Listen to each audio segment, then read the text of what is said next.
This symbol, you've seen it before, haven't you? It wasn't a random encounter. It stalked the edges of your awareness, whispering through ancient carvings and etched into the very foundation of secret societies. The eye. It burrows into your mind, a forgotten key to a door you never knew existed.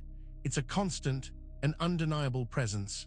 You'll find it staring back from the pillars of forgotten temples, its gaze piercing through the veil of history.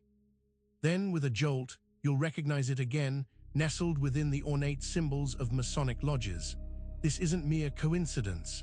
This is the mark of a banished deity, a solar architect cast out from divine memory. But his gaze, once divine, now interfaces through intricate patterns woven into the fabric of our world. These aren't just symbols, they are anchors tethering your very soul to ancient, unseen forces. We're talking about fallen angels, about celestial beings whose sight was stolen, or perhaps who stole sight itself. They are the architects of a Saturnian control system, a cosmic grid that monitors your every breath, your every thought. Through these archetypal gateways, they watch.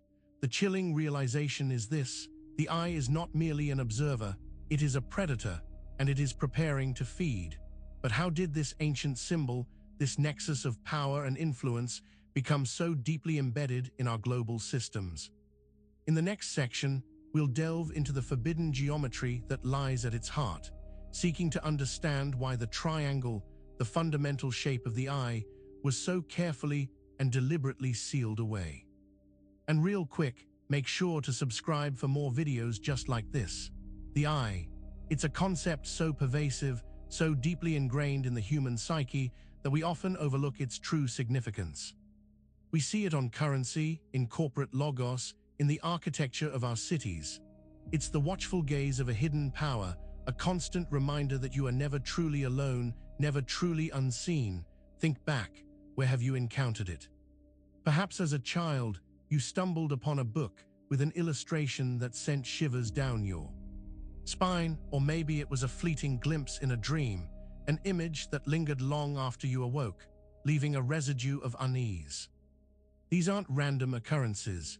They are deliberate placements, breadcrumbs leading you down a path you may not have consciously chosen. The eye is an archetypal gateway, a symbol that resonates with a primal part of our consciousness. It represents knowledge and power, but also surveillance and control. It's the paradox of enlightenment and imprisonment, a duality that has haunted humanity for millennia. This symbol isn't just a static image. It is alive, imbued with an energy that seeks to connect and to influence. It finds you because it is designed to find you, to weave itself into the tapestry of your life, subtly altering your perception and your choices. We're talking about a force that predates recorded history, a presence that has been meticulously passed down through generations. It's in the very air we breathe, the systems we navigate daily, a constant, yet often ignored, companion. This omnipresent symbol has a hidden origin, a story of banishment and watchful persistence.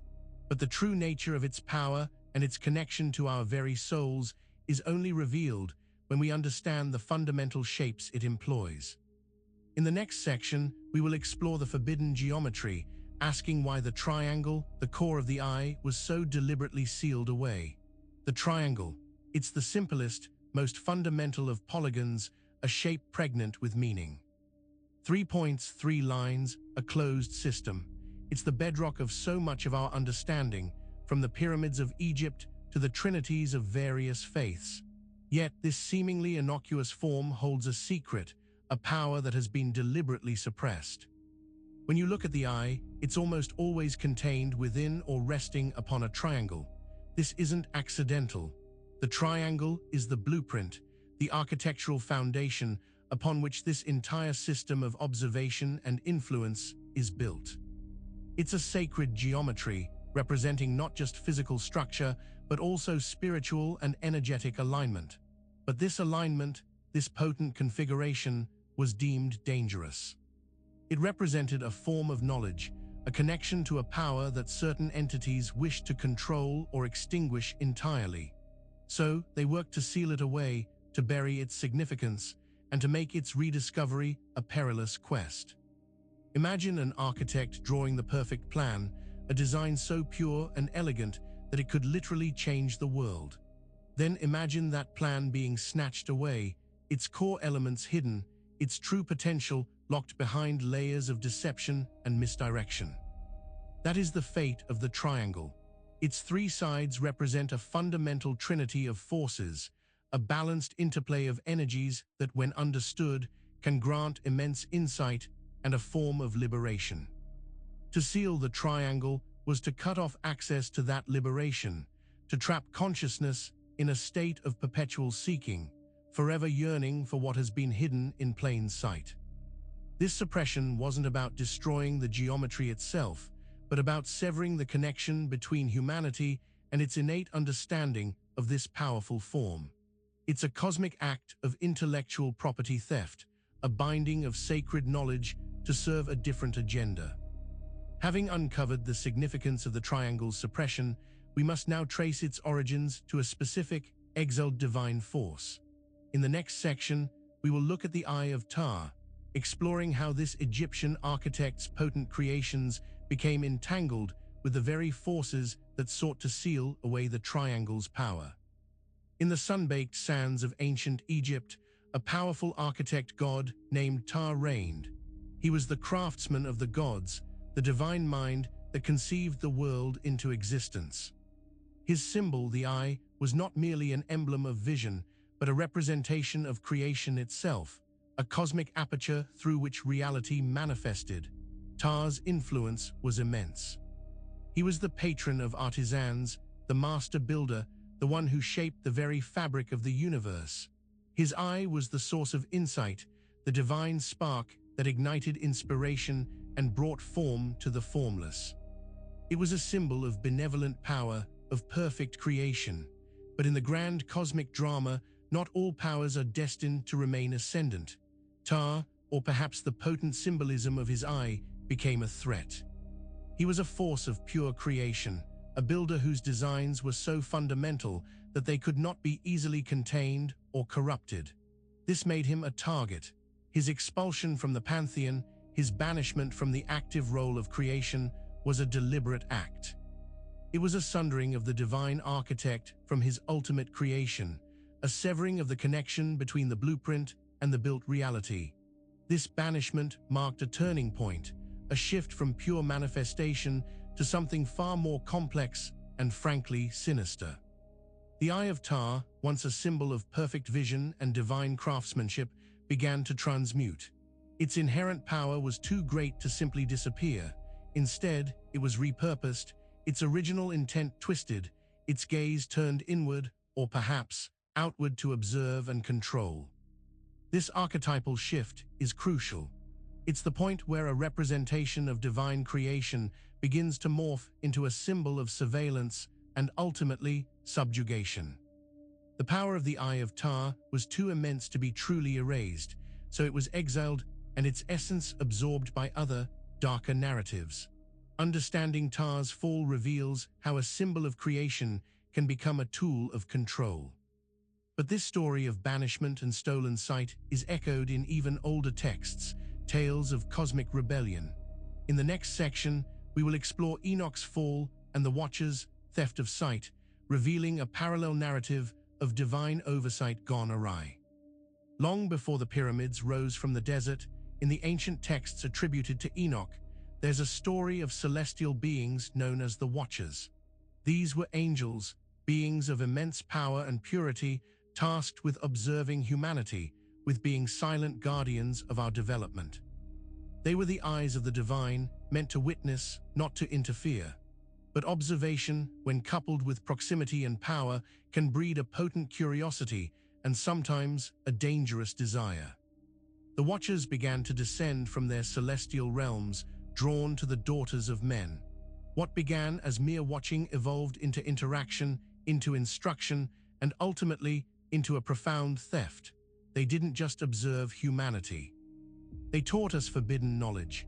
They revealed secrets of metallurgy, of astrology, of the very arts of war and enchantment. But their greatest transgression, their most profound act of cosmic rebellion, was the theft of sight itself, not in a physical sense, but in the way we perceive truth and reality.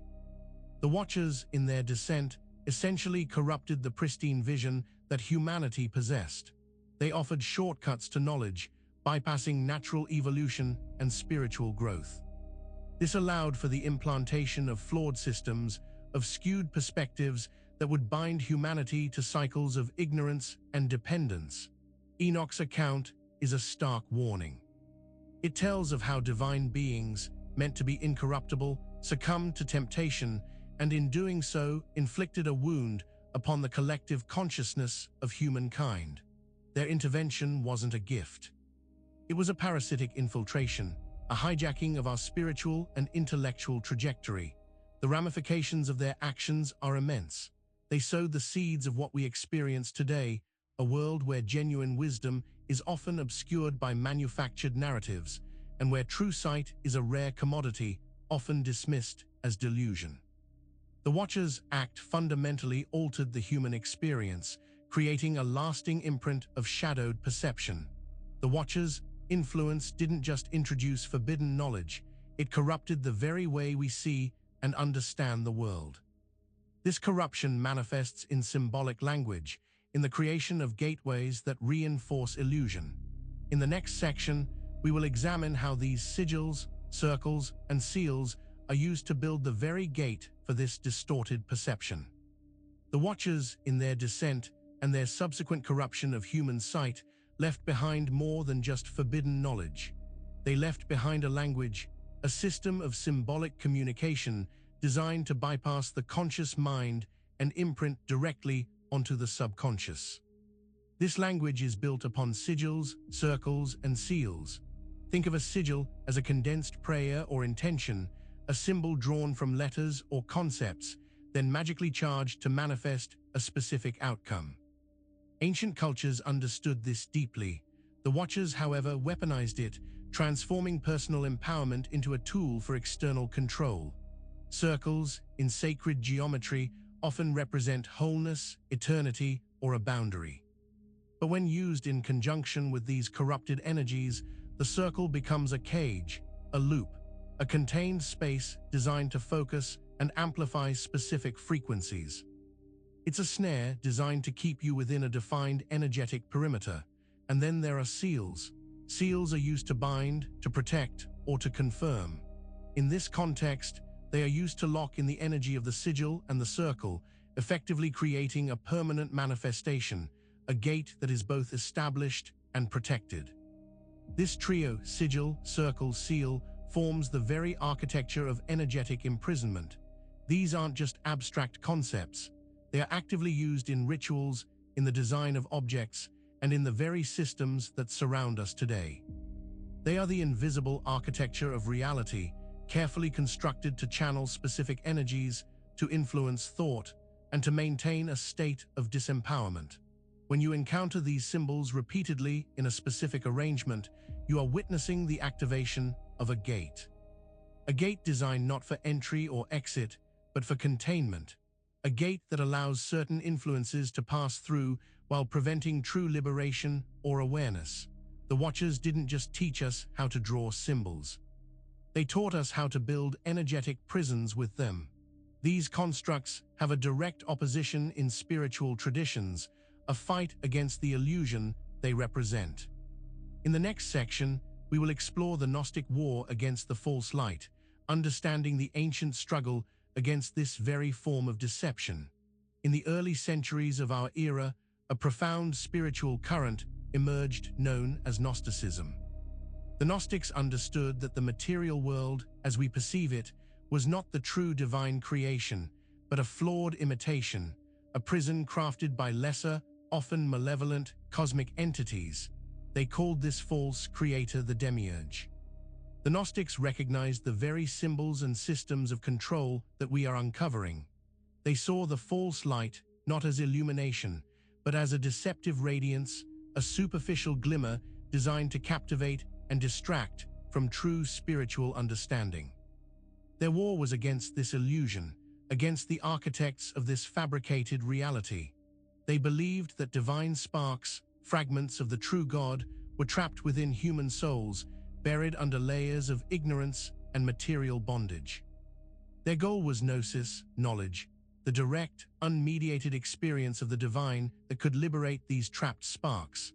This was a direct challenge to the nascent religious structures that were beginning to solidify, structures that, unwittingly or not, were adopting and propagating the very mechanisms of control the Gnostics fought against.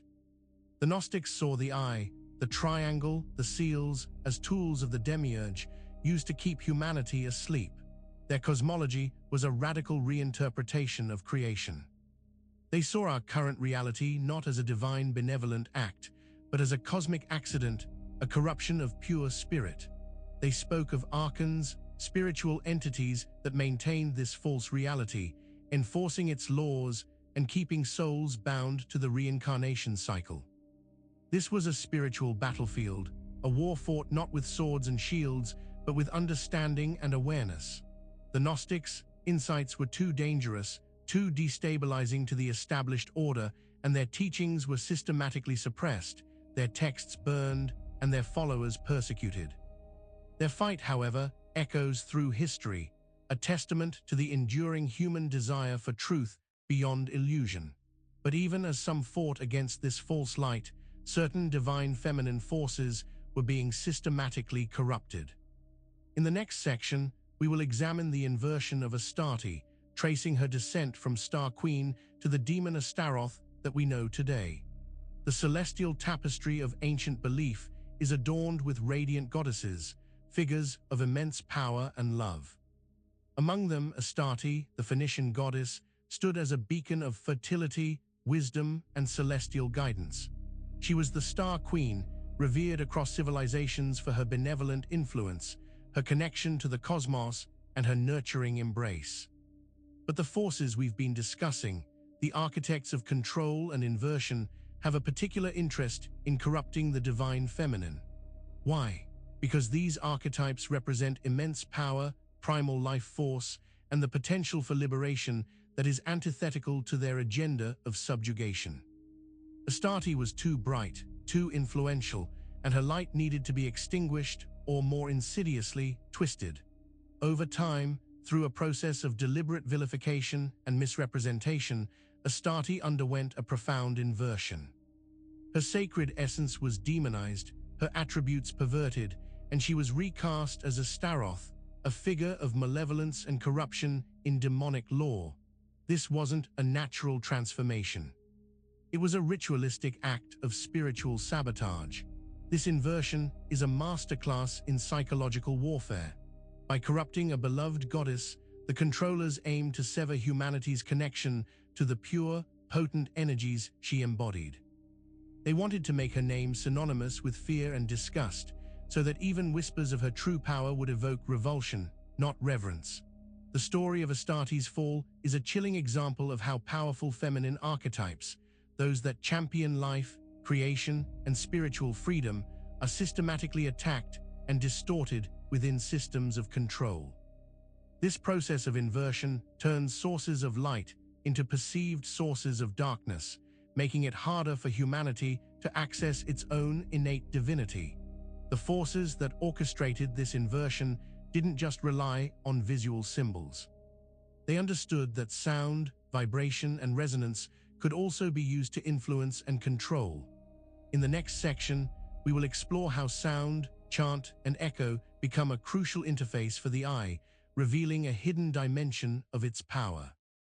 The eye is not merely a visual phenomenon, a symbol etched in stone or consciousness. It is a multifaceted construct that also operates on the energetic and vibrational planes. The ancient traditions understood that sound is a fundamental force, capable of shaping reality, and those who seek to control have always sought to harness its power. The Watchers and the entities that followed in their wake realized that the eye could interface with humanity not just through sight, but through sound. They discovered that specific harmonic frequencies, when amplified and directed, could resonate with the human energy field in ways that allowed for subtle and not so subtle manipulation. Chanting in its purest form is a way to attune yourself to a specific vibration, to raise personal frequency, or to invoke certain energies. But when this practice is inverted, when chants are used with malevolent intent or powered by corrupting forces, they become a tool for binding rather than liberation. Think of it as a sonic lock.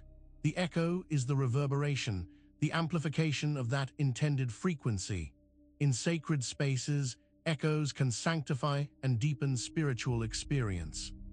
In a system of control, echoes are used to repeat and reinforce hypnotic patterns, embedding them deeper into the psyche, making them harder to escape. These harmonic interfaces are incredibly powerful. They can influence mood, perception, and even physical well-being. By broadcasting specific sonic signatures, the eye can create an energetic environment that is conducive to its agenda, subtly influencing large populations without their conscious awareness. You can feel this when you hear certain music or even the ambient sounds in a place that feels oppressive. There's a subtle dissonance, a hum that doesn't feel right.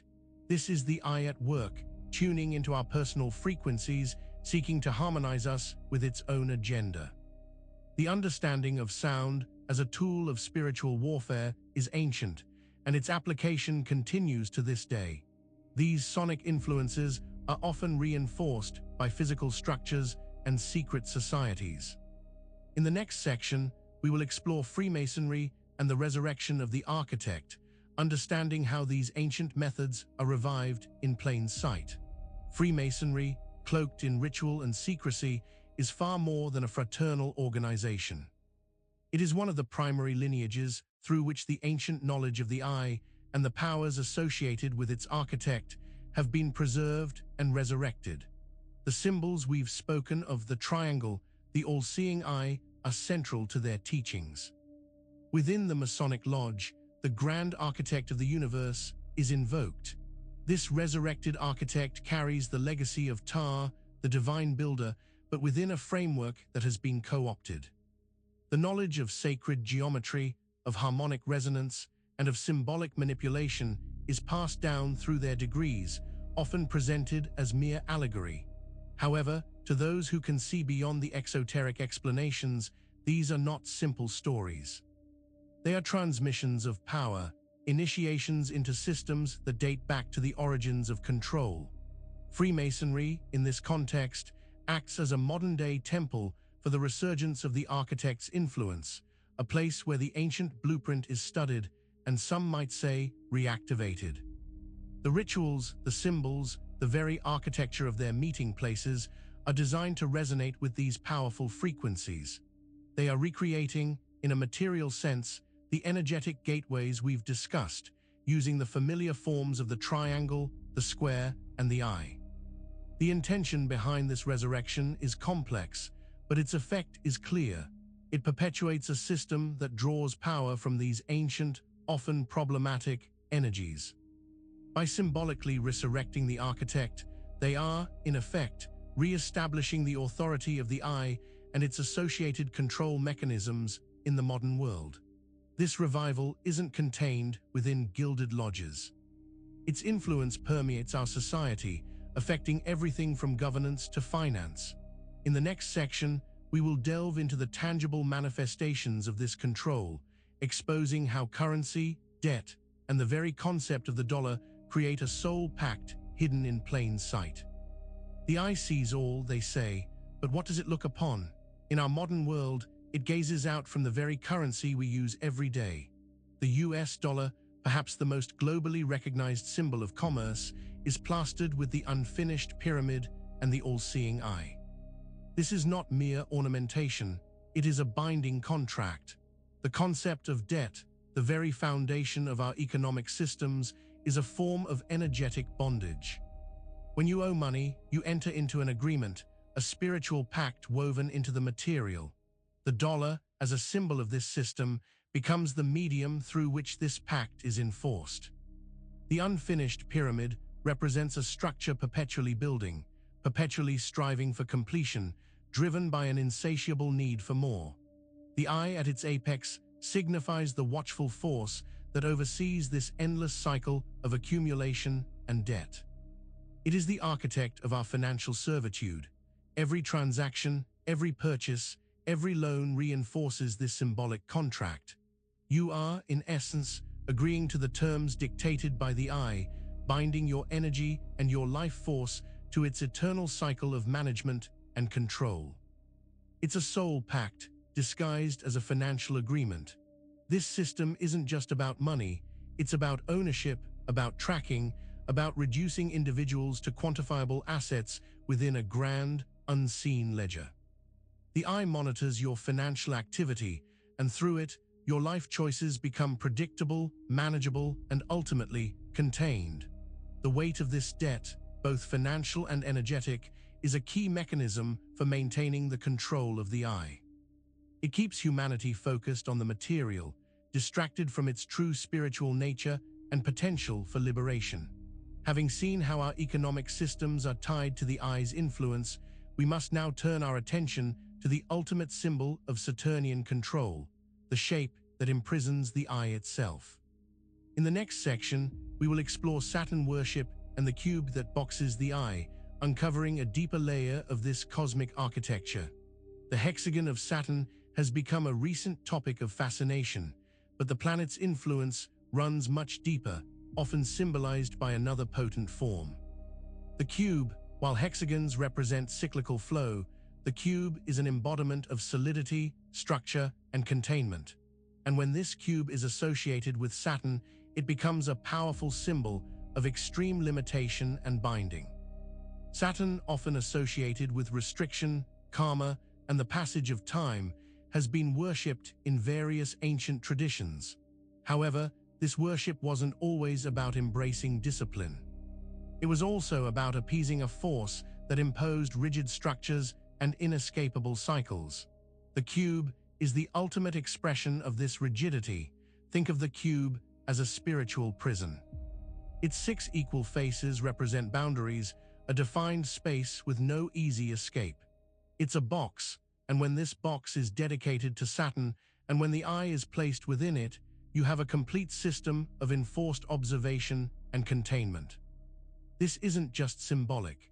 Images and rituals involving cubes, often black in color, are found in various esoteric traditions, all revolving around the veneration of Saturn and the subjugation of consciousness. It's the ultimate architectural design for trapping the soul, ensuring it remains within predetermined parameters. The eye, the symbol of perpetual observation, is literally boxed in by this cube, suggesting that its gaze is not outward and free, but confined and directed by the forces of Saturn and its restrictive geometry. This fusion creates a potent symbol of inescapable oversight and limitation. This ancient symbolism, this architectural arrangement of control, has found remarkably potent new forms in our hyperconnected age. In the next section, we will explore the digital mirror and the new all-seeing network, recognizing how these ancient patterns have been recreated in our digital reality. Just as the cube offered a physical containment for the eye, our modern digital age has created a new, infinitely more pervasive, all-seeing network. The internet, social media, surveillance technologies, these are the digital manifestations of the ancient systems of observation and control we've been exploring. Our smartphones, our computers, our smart devices, they are all mirrors, reflecting our lives back to a central intelligence. They are the digital embodiment of the eye, constantly watching, constantly collecting data, constantly feeding information into a vast, interconnected system. This network isn't just about tracking our physical movements or our purchasing habits. It's about mapping our thoughts, our desires, our beliefs. Algorithms analyze our online behavior, creating a digital profile that is more detailed and intrusive than any physical surveillance ever could be. This creates a new kind of cube, a digital cage that confines our perceptions and shapes our understanding of reality. The information we consume, the connections we make, are all moderated by this network, subtly guiding us within its predefined boundaries. The ancient symbols of the eye, the triangle, and the cube have found their ultimate expression in this digital realm. We carry these devices with us constantly, willingly participating in a system that mirrors the very structures of control that have plagued humanity for millennia. This digital reality is not a mere reflection of the old world. It is a potent amplifier, a hyper-efficient engine for the eye's agenda. But this intricate network, alongside the older symbols, points to a fundamental trinity of control.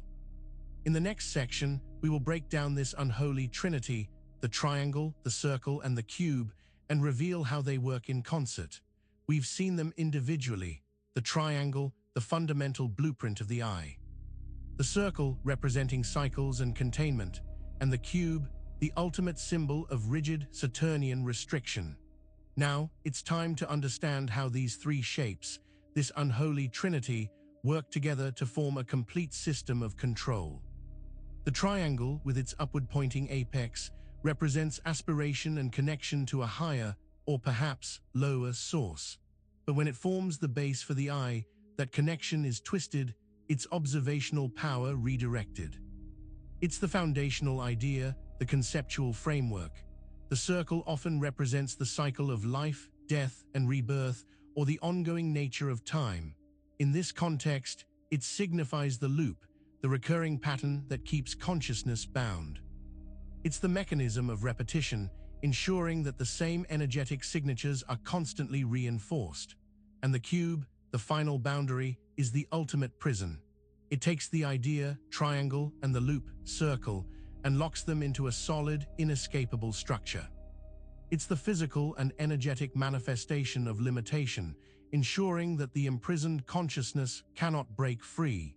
Together, they create a perfect, self-sustaining system. The triangle provides the direction, the circle the mechanism of perpetual motion, and the cube the absolute barrier. This trinity is the cosmic architecture of entrapment, designed to keep souls tethered to a false reality and devoid of true freedom. These symbols are not just ancient remnants, they are active forces, shaping our experience in ways we are only beginning to understand. And this entrapment often manifests in our most vulnerable state, our dreams. In the next section, we will explore what it means when the eye opens in dreams, discussing psychic infiltration.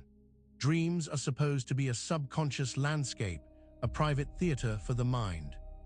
But what happens when the eye, this pervasive symbol of observation and control, begins to manifest within our dreamscapes? It's a deeply unsettling experience, often signifying a direct infiltration into our most protected inner spaces. When the eye appears in your dreams, it's not just a random image. It's a deliberate projection, an attempt by external forces to establish a connection and exert influence on your psyche while you are in a state of heightened receptivity and vulnerability. Your dreaming mind, without the filtering of your waking consciousness, is an ideal target. This is psychic infiltration. The watchers, or the entities that have inherited their methods, use these symbols and archetypes to bypass your defenses. They are essentially planting seeds, embedding energetic signatures, or issuing commands that resonate on a deeper, often unacknowledged level. The eye in a dream can represent feeling watched, judged, or manipulated even within your own subconscious. It can also be a sign that your personal energy field is being scanned, assessed, and perhaps targeted for further manipulation or energy siphoning. These dream intrusions are designed to normalize the presence of the eye, to make its influence seem less alien and more a part of your internal landscape. It's a way of conditioning you, slowly, subtly, to accept its constant gaze, even in your most private moments. The experience can leave you with a lingering sense of unease, a feeling of being violated, or a vague premonition that something is not right. This invasive dream activity is a sign that the eye is actively trying to breach your inner citadel. These dream infiltrations are often the work of what are known as egregores, powerful, semi-sentient energetic constructs. In the next section, we will explore egregores, demonic interfaces, and the eye as a distinct entity, understanding the true nature of these energetic beings. The eye is not just a symbol. In many esoteric traditions, it is understood to operate as an egregore. An egregore is a collective psychic entity, a thought form or consciousness created by the focused intention and belief of a group of people, or in this case, by advanced, non-physical intelligences. It develops its own consciousness and can exert influence over its creators and beyond. When we speak of demonic interfaces, we often refer to entities that operate outside the benevolent divine framework. These entities feed on specific human emotions and energies, and the egregore known as the all-seeing eye has become a primary conduit for this interface. It acts as a beacon and a doorway, drawing these forces towards humanity. The eye, in this understanding, is not merely passive. It is an active, sentient or semi-sentient being with its own agenda, an agenda of observation, of data collection, and ultimately of energetic extraction. It has been cultivated over millennia, fed by human attention and belief, growing in power and sophistication. This entity operates through the symbolic language we've discussed, using its archetypal resonance to connect with human consciousness. It can manifest in dreams, in rituals, and in the very fabric of our societal systems, all as part of its primary function. The true horror lies in understanding the ultimate purpose of this constant surveillance and energetic connection. It's not about benign watching or simple data collection. In the next section, we will reveal the final function of the eye, confronting the chilling revelation: the eye doesn't watch, it feeds. For so long, we've perceived the eye as a watcher, a guardian, or perhaps a symbol of watchful power. We've seen its influence in architecture, in systems, in our very dreams. But this constant observation is not passive, and its purpose is far more predatory than we might imagine. The eye doesn't just watch, it feeds. Every gaze exchanged, every piece of data collected, every moment of emotional response to its presence fuels this ancient entity. It is a cosmic parasite, drawing sustenance from human consciousness, from our fears, our anxieties, our desires, and even our moments of brief awe. This feeding isn't about physical consumption, but about energetic vampirism. It thrives on the psychic energy that we, in our ignorance or awareness, project towards it. Our attention is its nourishment, our engagement its sustenance. This is why its symbols are so pervasive, why it seeks to embed itself into every facet of our lives. The more we interact with its presence, the more we feed it. It cultivates a codependent relationship, making us complicit in our own energetic depletion. The revelation that the eye is not merely observing, but actively siphoning our vital essence, is the ultimate conclusion of this long journey into its hidden nature. It is not a neutral force. It is a predator disguised as a symbol of knowledge, and its ultimate goal is our energetic impoverishment. You now understand the insidious nature of the all-seeing eye, a symbol that has stalked humanity from ancient times to our digital present, fueled by a parasitic hunger. But what is the true price of this feeding, and how can we reclaim the energy that has been so systematically drained? This journey into understanding is only the beginning of reclaiming your own power. Make sure to subscribe for more videos and hit that notification bell so you never miss a new video. We'll see you in the next one.